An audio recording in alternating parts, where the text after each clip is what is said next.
Bonjour et bienvenue. Nous voilà donc dans la salle de départ du jeu.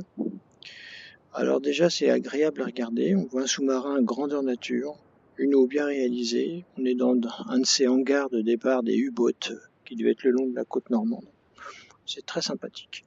Là nous avons donc le tableau qui nous permet de choisir le genre de jeu que nous voulons. Alors on va faire Start Game. Là, je prends un game offline, mais on peut jouer en public avec d'autres joueurs, surtout anglais, les français sont rares, et avec des amis. Et puis là, ce sont les missions.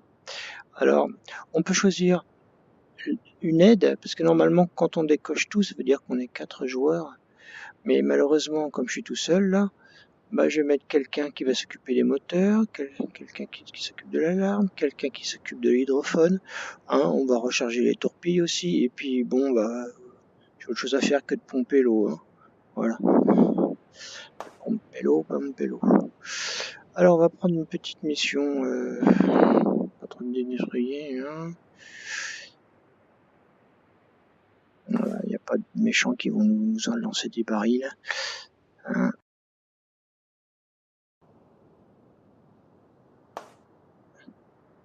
On va prendre celle-là.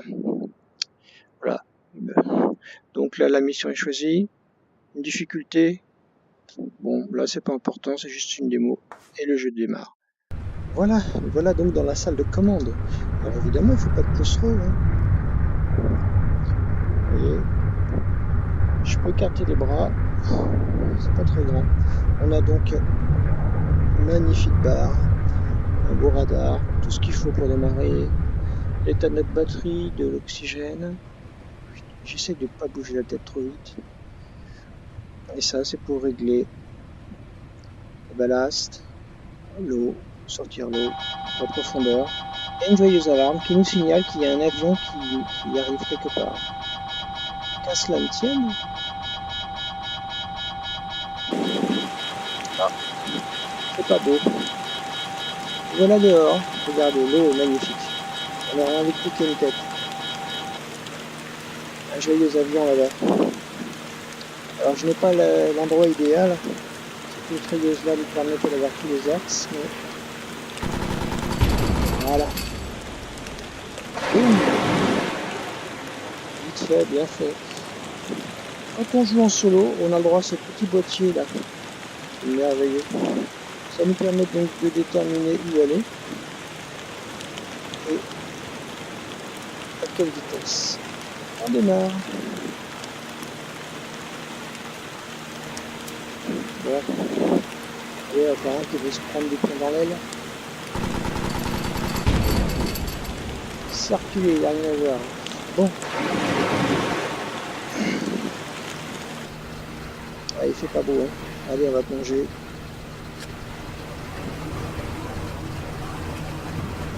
Je remplis le ballast jusqu'à un certain niveau. On infile le nez du sous-marin.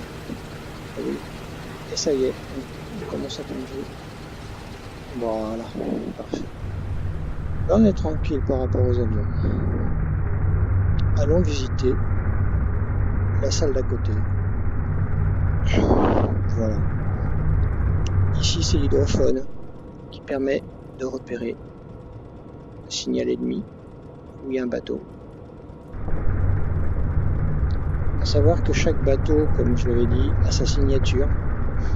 On peut reconnaître un destroyer d'un navire marchand. Ça, c'est son moteur pilier à lancer. Ça, c'est un radar, on va dire, de science-fiction. Je vous dirai pourquoi après. Périscope. Alors, sur un écran classique en 2D, ça vous donne rien, mais franchement, en réalité virtuelle, on a vraiment l'impression de tenir le périscope. C'est de la vraie 3D. Et même les textures sont agréables à regarder. On dirait du métal avec l'éclairage rouge comme ça, c'est magnifique. On continue plus loin. Voilà dans la salle des machines. Donc c'est à partir d'ici qu'on peut sortir le fameux snorkel. Oh, dans ce boat. Hop, voilà.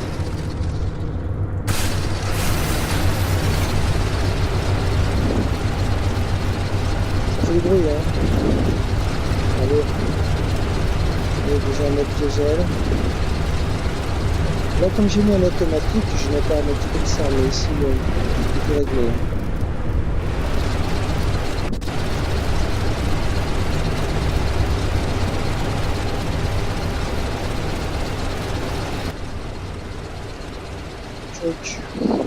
Moi, j'étais à travers le périscope. Donc, dirigeons-nous vers le bateau en question. De à 40, 50 degrés. Nous voilà au radar. On met la barre à 50. Et on va se diriger vers lui. Alors, nous avons même ce petit instrument là qui nous indique la profondeur. Enfin, disons, on voit bien le fond marin, ce qui des fois nous permet stratégiquement de pouvoir nous cacher pour éviter d'être détectés. Bon, je dis pas que c'est facile, mais c'est faisable. Donc nous sommes quelque chose comme 15 mètres de profondeur. Et nous nous déplaçons à la joyeuse vitesse de 6 nœuds, ce qui correspond à peu près à un peu moins de 12 km/h. Voilà, premier groupe de bateaux, on les voit là-bas. Allons visiter la salle des torpilles. Oh, les belles lumières vertes. Ça veut dire que les torpilles sont chargées. Alors c'est tout un art hein, pour les recharger. Je vais en faire partir une, au hasard, pour faire une démo. Voilà, elle est partie. Voilà. Donc, on ouvre. Voilà la torpille. Et avec nos petits bras, nos petites mains, hop, on la charge.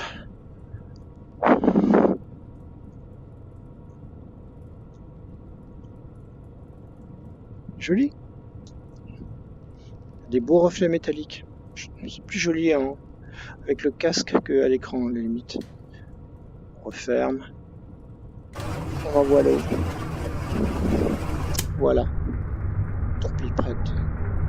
Donc ça, c'est pratiquement un poste à part entière pour un joueur. Évidemment, c'est pas la partie la plus marrante. C'est fatigant à force. Donc voilà un groupe de victimes. On voit même, ça c'est le rayon dans lequel nous sommes détectés.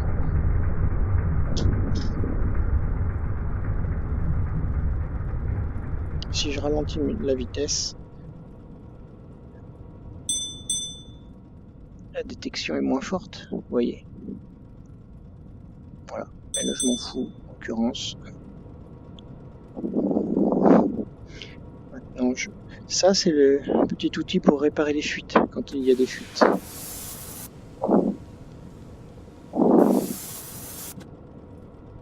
La fameuse pompe, quand on prend l'eau.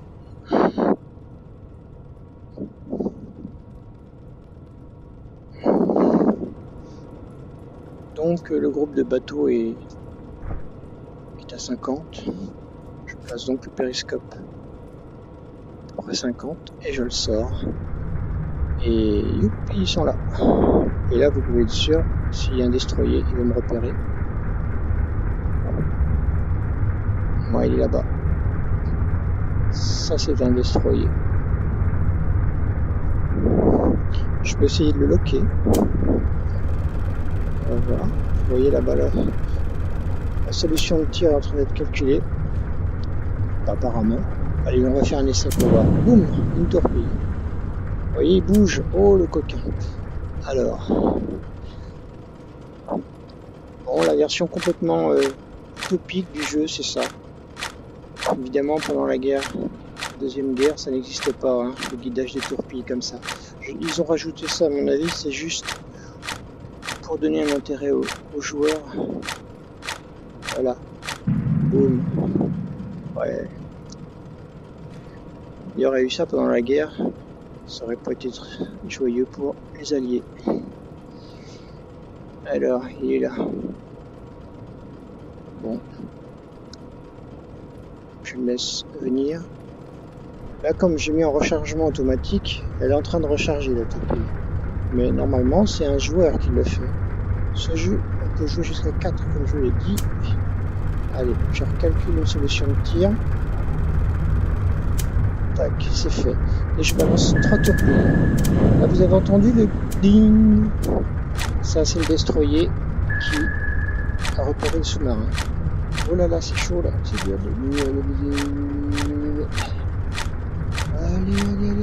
Allez. 1, 2, 3. Ouais, il s'est pris donc 4 torpilles. Il en faut 5 pour les détruire. Je sais pas si je vais avoir le temps de recharger. Je change de pièce. Je vais donc dans la salle des torpilles et je vais accélérer. Allez hop. Ah, il y en a une de prête déjà. J'y retourne. Demi-tour. Salut périscope. Il est là, pépère.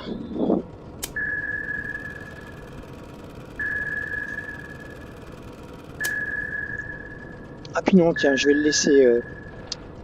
laisser nous tourpiller pour vous voyez ce que ça fait.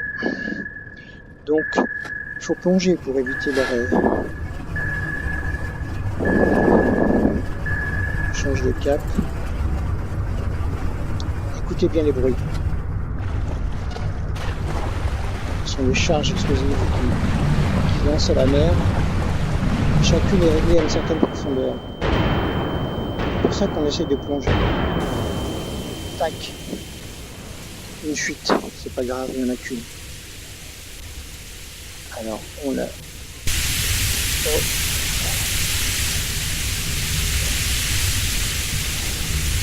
Je remonte. Bon, normalement, quand on est plusieurs, chacun à son poste. Voilà. Je suis en train de remonter la surface. Donc, l'air pressurisé, c'est lui qui permet de chasser l'eau des ballasts. Et quand on n'en a plus, qu'on est en profondeur, c'est très problématique. Donc, je vais essayer de rester. Il faut bien doser le moment où on remonte pour éviter. Voilà. Voilà, impeccable. Allez.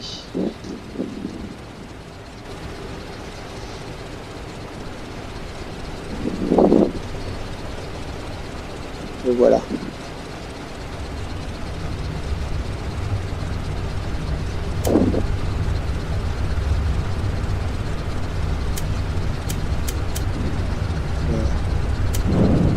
Normalement, une seule torpille devrait suffire là. Et puis il en a déjà pris 4.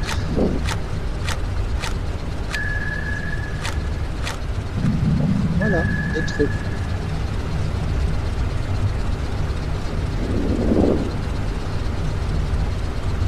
Oh, c'est triste.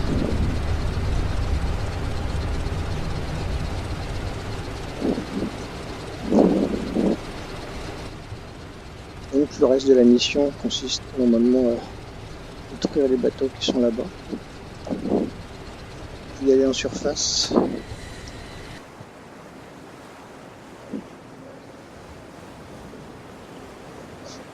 Donc nous voilà avec le canon.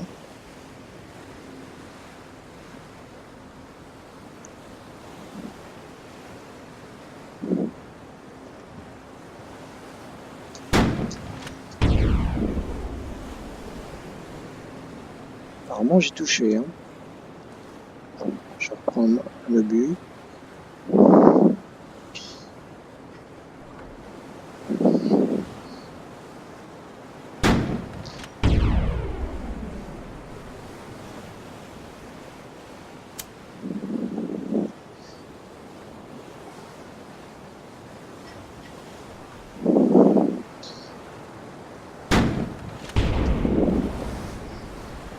Obus.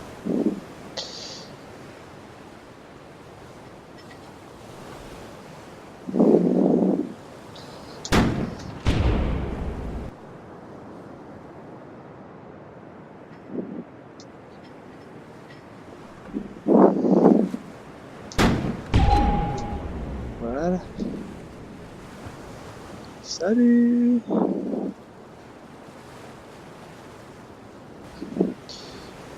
Merci à vous d'avoir regardé cette vidéo et bah salut! À plus tard.